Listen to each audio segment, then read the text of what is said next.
और भक्तों का माँ पर ही दिन खत्म हो जाता है। तो हमारे लिए तो हर रोज होली है और हर रोज दिवाली है, लेकिन फिर भी संसार है, ग्रह चलते हैं, जीवन चल रहा है, तो होली का पर्व हमारे आगे आ गया है। तो आ गया है तो भी माँ मेरी तो होली भी तुझसे है और मेरी दिवाली भी तुझसे है। तो भगवान में कोई फर्क नहीं करना कि अच्छा अब नवरात्रे हैं तो दुर्गा महारानी को पूज लिया, अब होली आई तो मुझे लगता है वृंदावन जाएंगे तो ज्यादा मजा आएगा, कुछ बहुत ज्यादा मिलने वाला है। तो शहर आएगा तो रावण के पास पहुंच जाते हैं। कह दो जय माता दी। मतलब कि आप सबका मैंने बार बार हाथ जोड़कर प्रार्थना की कि अब मत भटको, अब अपना एक इष्ट बना लो। और याद रखना, मैंने आज ही सुना था कि जब आप भक्ति करते हैं और जब आपके बीच में कोई आकर आपको रोकता है तो भगवान ने कहा उसे कुत्ते के समान कहा गया है। कह दो कि अगर कोई भक्ति करता है और आप उसे जाकर टोकते हैं कि भाई आप क्या करेगा, इतना भक्त बन गया है, तो वो कौन होता है? तुम कह दो एक बार, कुत्ता। ऐसा मैंने आज पढ़ा कि वो कुत्ता होता है। तो हम तो ये चाहेंगे कि हमें किसी को टोकने का ये अवसर कभी भी ना मिले, क्योंकि हम अब कुत्ते बनना नहीं चाहते कि अब माँ ने इतने अपने पास बुला लिया और कहा है ना कि बिछड़ों को जो खूब मिलाए। आप यकीन मानना कि न जाने, मैं तो जब पहली बार गद्दी पर बैठी थी तो कहा था किसी भक्त को कि सारे रिश्तेदार यहीं आ जाएंगे। किसने कहा कि सब कुछ छूट गया है? तो मैंने कहा कि एक हिस्सा छूटा है, अभी तो मेरे बहुत सारे रिश्तेदार हैं, क्योंकि मेरी उम्र मैं नहीं कहती कितनी है, लेकिन जितनी भी है तो जो सारा परिवार है मेरा यहाँ पर इसी जगह पर आकर एकत्रित हो जाएगा। तो मुझे आज ऐसा लगा कि सच कह रही है कि माँ कि सारे जग को खेल दिखाने वाली और बिछड़ों को ही मिलाने वाली, कि हो सकता है जहाँ पर तुम थे वहाँ तुम भक्ति तो कर रहे थे पर तुम्हें भक्ति पूरी नहीं मिली। तो क्या पता इसलिए उसी देवी ने, उसी माँ भगवती ने तुम्हारा जीवन का थोड़ा सा हैंडल मोड़ दिया और आप कहाँ आ गए? शिव शक्ति धाम में। मैं भी ऐसे ही जा रही थी और मेरे भी जीवन का हैंडल भगवान ने मोड़ दिया और मैं कहाँ पर आकर बैठ गई? शिव शक्ति धाम में। तो माँ के खेल बिल्कुल निराले हैं, ये कहना बड़ा मुश्किल है, ये बात सच है। आप जो कोशिश करते हैं वो कभी होता नहीं है, और जो माँ भगवती चाहती है वो तो हो ही जाता है। जय करे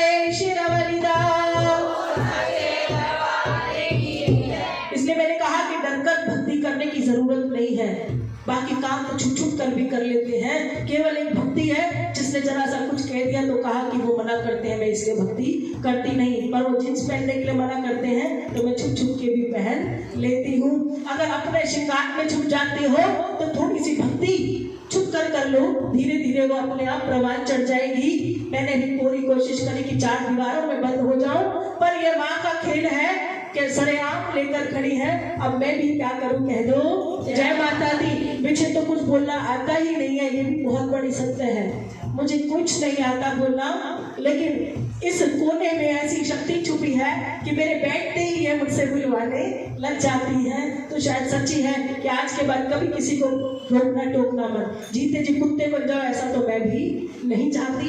और भगवान से आज एक मन की इच्छा मेरी बार बार आ जाती है कि बड़े बड़े जब समारोह होते हैं ना तो उसमें कुछ बच्चों को चप्पल जूते रखने की ड्यूटी मिलती है ना, मिलती है ना। पहली बात, आज आप मुझे बड़े भाव से बताओ कि तुम तो अंदर भक्ति कर रहे हो और तुम्हारी जो बाहर 2 चप्पलों के जोड़े हैं उसे कोई संभाल के रखे हुए हैं, तो क्या ये सही है या गलत है? सही है कि गलत है? इसके शायद सदियों पहले कहते होंगे कि भजन करने जाओ ना तो चप्पल पहन के ही मत जाओ, क्योंकि आपकी चप्पल कोई और संभाल रहा है और आप अंदर बैठ के तालियां बजा रहे हो, तो ये बात बिल्कुल गलत है। और जिसने गुरु दीक्षा ले ली वो दिन भर नाम जपन करते हैं, ये मुझे पता है क्यों ये होता है। इतनी सारी हनुमान चालीसा दुर्गा चालीसा नहीं पढ़ी जाती, लेकिन जब गुरु दीक्षा का कोई छोटा सा मंत्र हमारे शरीर में उतरता है तो वो स्वतः ही चलने लग जाता है कुछ समय के बाद।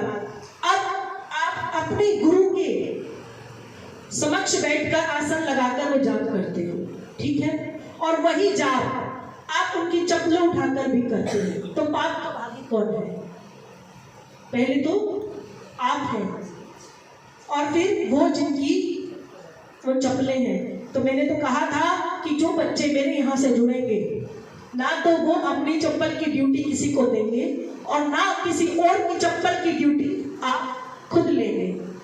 क्या करना है, अगर गुम होती है तो फिर होने दो। अगर आप इतने करोड़पति हो कि चप्पल पहन के ही जाने हैं तो खोने का डर भी आपको नहीं होना चाहिए। या तो आप भी यहाँ पहन के ना आए और या कहीं जाए या पहन के ना जाए या फिर खुले आम छोड़ दें कि जो होगा देखा जाएगा। क्योंकि आप अब गुरुमुख हो चुके हैं और जैसे आप गुरुमुख हो जाते हैं तो गुरु की शक्ति आपके शरीर में वास करती है। और कोई गुरु ये चाहता ही नहीं है कि उसका जो बच्चा है ना वो किसी और की चप्पलों को उठाए। वो तो ये कहता है कि जितना समय तुझे मिले खुद के लिए भक्ति कर।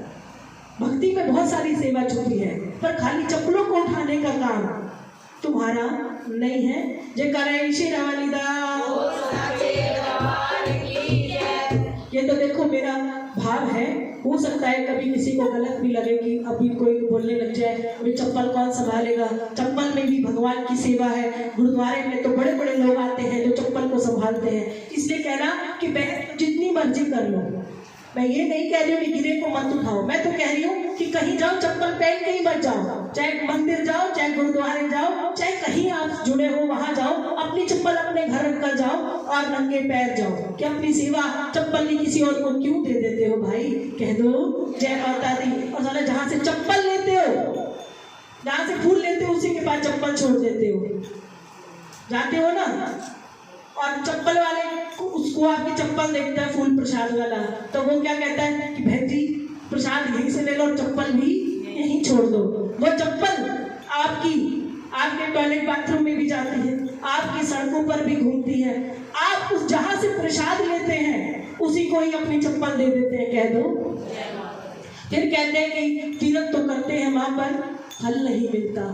फल तो आप लेते ही नहीं हो, फल वाले काम तो आप टोकरी घर ही छोड़ गए अपनी चप्पल को उतारो।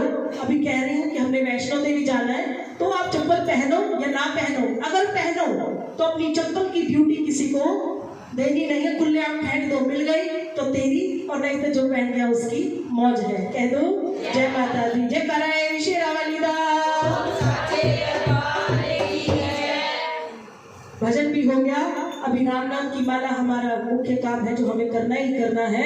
तो पहले श्री राम जय राम जय जय राम, श्री राम जय राम जय जय राम, श्री राम जय राम जय जय राम, श्री राम जय राम जय जय राम, श्री राम जय राम जय जय राम, श्री राम जय राम जय जय राम। थकना नहीं है, पूरी आराम से तालियां बजाओ। कहते हैं ताली बजाने से ब्लड प्रेशर ठीक हो जाता है, रोग ठीक होते हैं। तो ना रोगों के लिए आपका इलाज होगा ताली बजाने से। श्री राम जय राम जय जय राम, श्री राम जय राम जय जय राम, श्री राम जय राम जय जय राम, श्री राम जय राम जय जय राम, श्री राम जय राम जय जय राम, श्री राम जय राम जय जय राम, श्री राम जय राम जय जय राम, श्री राम जय राम जय जय राम, श्री राम जय राम जय जय राम,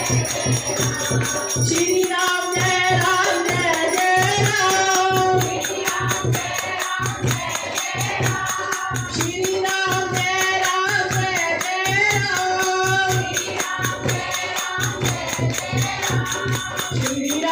राम,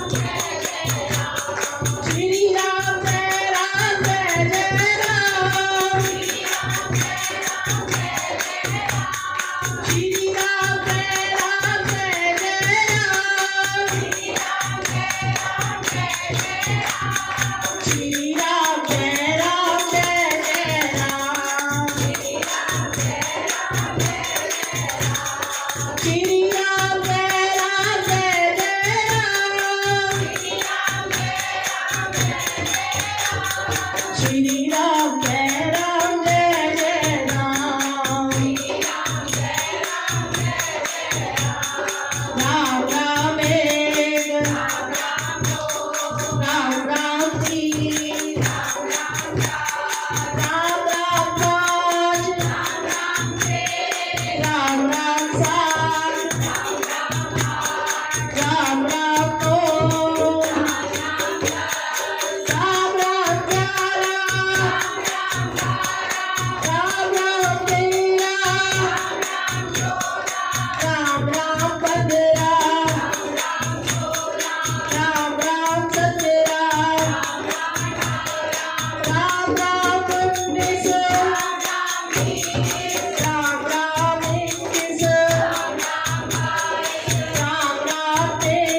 राम राम 31 राम राम 33 राम राम 35 राम राम 37 राम राम 39 राम राम 41 राम राम 43 राम राम 45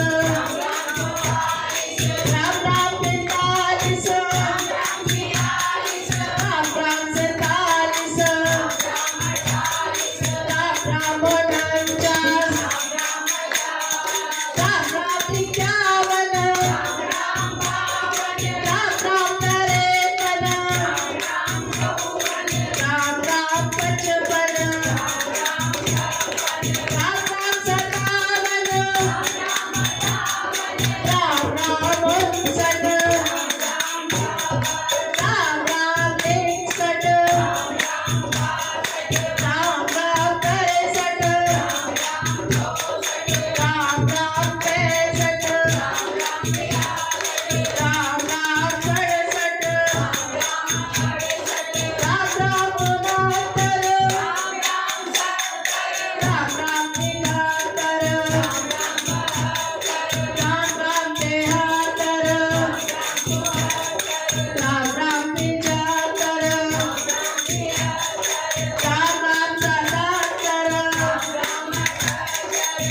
89 राम राम 91 राम राम